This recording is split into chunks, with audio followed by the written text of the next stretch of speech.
Hello mga ka-hunters! For today, samahan nyo akong magluto ng sweet and sour spare ribs and steamed broccoli with dumplings. At una ko nga ginawa, minarinate ko muna ang ating spare ribs sa soy sauce and pepper for at least 30 minutes. At nung okay na, in-stir fry ko siya hanggang maging golden brown.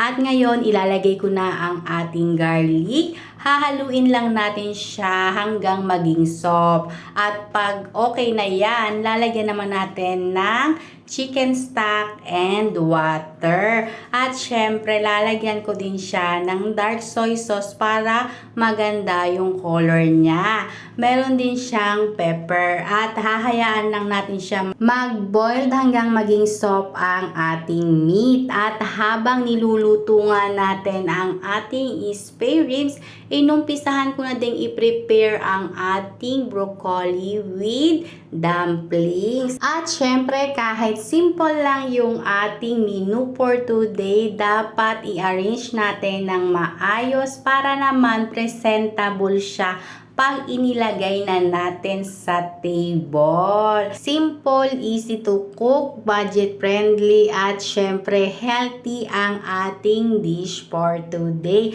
At dahil nga ready na siya, nag-boil na din ako ng water para ilagay naman natin ngayon ang ating plate na may broccoli and dumplings. Hayaan lang natin siyang mag-boil at least 8 to 10 minutes. At habang nag-iintay nga tayo at soft na din ang ating meat, nilagyan ko na siya ng sugar and vinegar at hinayaan ko lang siyang mag-boil at least 10 minutes. At makalipas nga ang 10 minutes, ayan, naluto na ang ating sweet and sour spare ribs at inilagay ko na siya sa ating plate. At ito nga, luto na din ang ating steamed broccoli with dumplings at pwedeng-pwede na natin silang ilagay sa ating table. Eto na, ready na sila.